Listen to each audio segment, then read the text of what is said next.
नमस्कार मित्रांनो, स्पर्धा परीक्षा मराठी चॅनलमध्ये आपले स्वागत आहे. डिसेंबर महिन्यामधल्या चालू घडामोडीचा हा आपला पहिला व्हिडिओ आहे. यापूर्वीच्या सगळ्या व्हिडिओच्या लिंक खाली डिस्क्रिप्शन बॉक्समध्ये दिलेले आहेत. त्यावर क्लिक करून तुम्ही यापूर्वीचे सगळे व्हिडिओज पाहू शकता. व्हिडिओ आवडले तर व्हिडिओ लाईक करा. चॅनल आतापर्यंत सबस्क्राईब केलं नसेल तर सबस्क्राईब करा. आता आपण आजचा व्हिडिओ सुरू करूयात. आजचा आपला पहिला प्रश्न आहे, नुकत्याच प्रसिद्ध झालेल्या ग्लोबल ट्युबरक्युलोसिस रिपोर्ट 2025 नुसार गेल्या 9 वर्षात भारतात क्षयरोगाच्या घटनांमध्ये किती घट झाली आहे? याचं बरोबर उत्तर आहे पर्याय क्रमांक 2, 21%.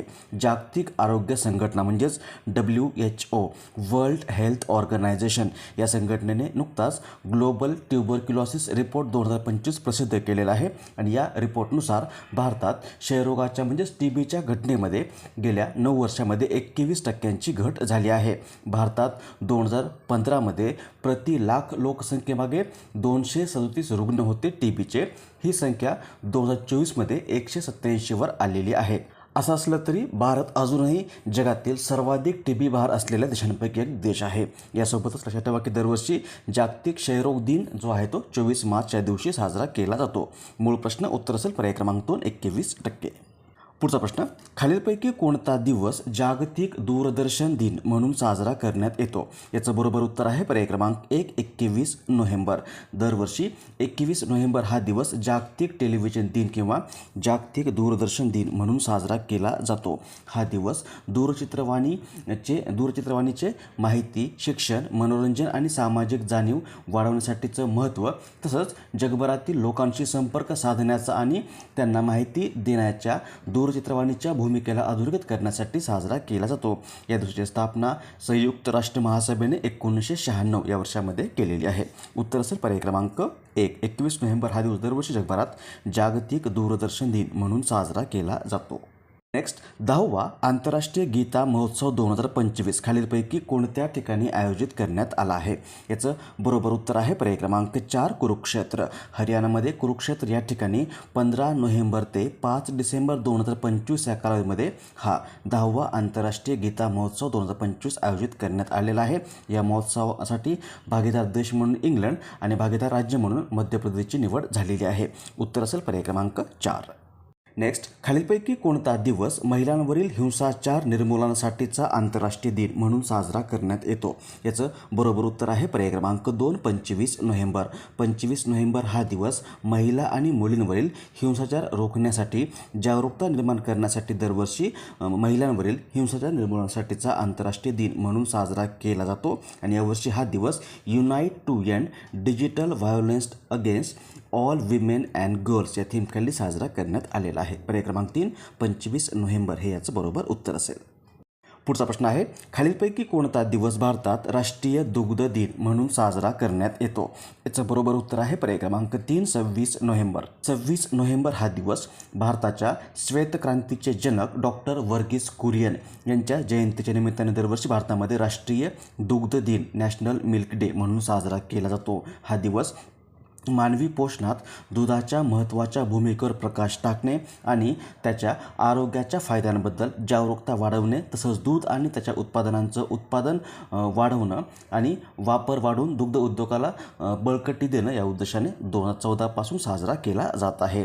हा आहे राष्ट्रीय दुग्ध दिन जो 26 नोव्हेंबर या दिवशी साजरा केला जातो.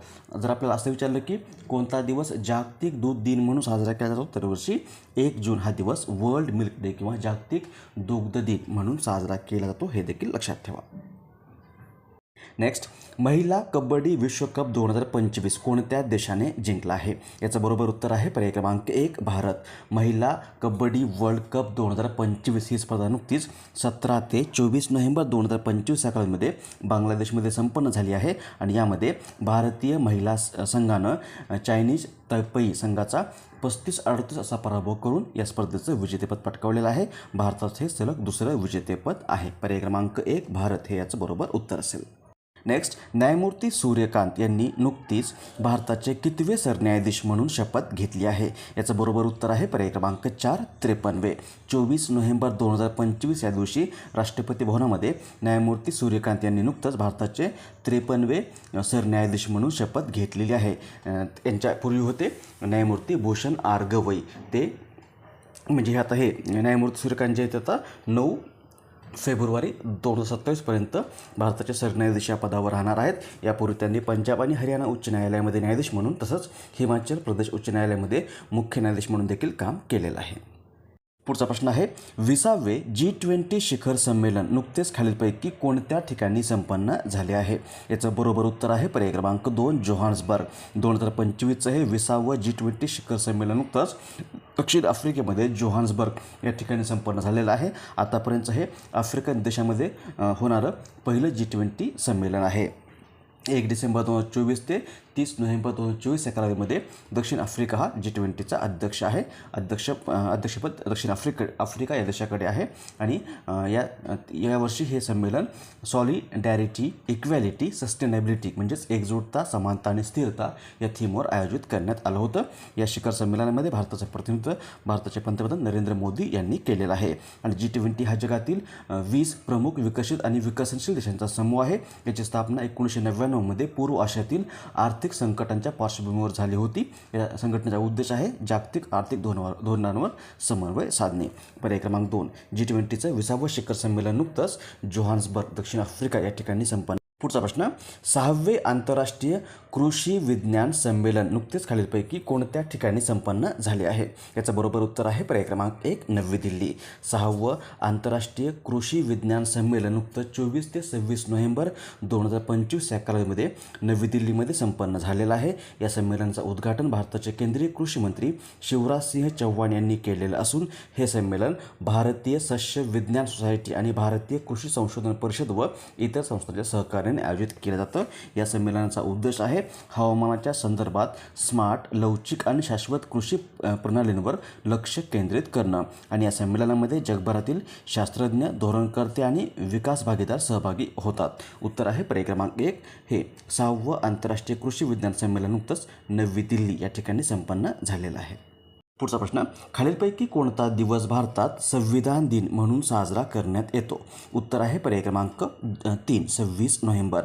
भारतात संविधान तयार करणाऱ्या संविधान सभेनं 26 नोव्हेंबर 1949 या दिवशी अनेक चर्चा व सुधारणानंतर संविधानाचा स्वीकार केला होता।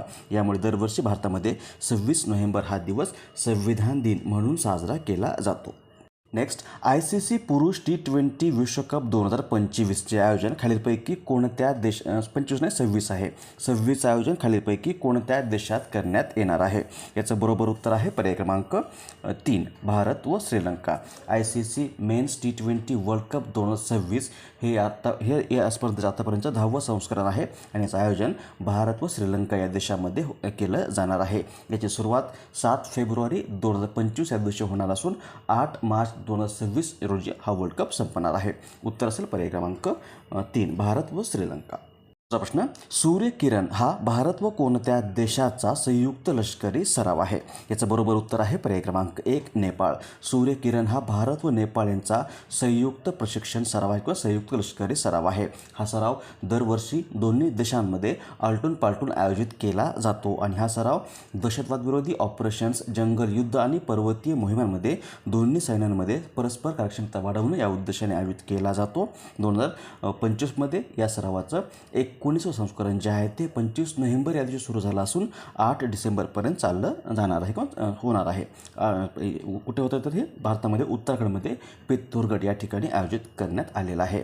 भारत आणि नेपाळचा हा संयुक्त लष्करी सराव आहे सूर्यकिरण नावाचा। नेपाळ मॅपमध्ये इथे आहे नेपाळ, राजधानी आहे काठमांडू, सध्या पंतप्रधान आहेत सुशीला कार्की, राष्ट्रपती आहेत रामचंद्र पौडेल आणि नेपाळचे चलन आहे नेपाळी रुपया।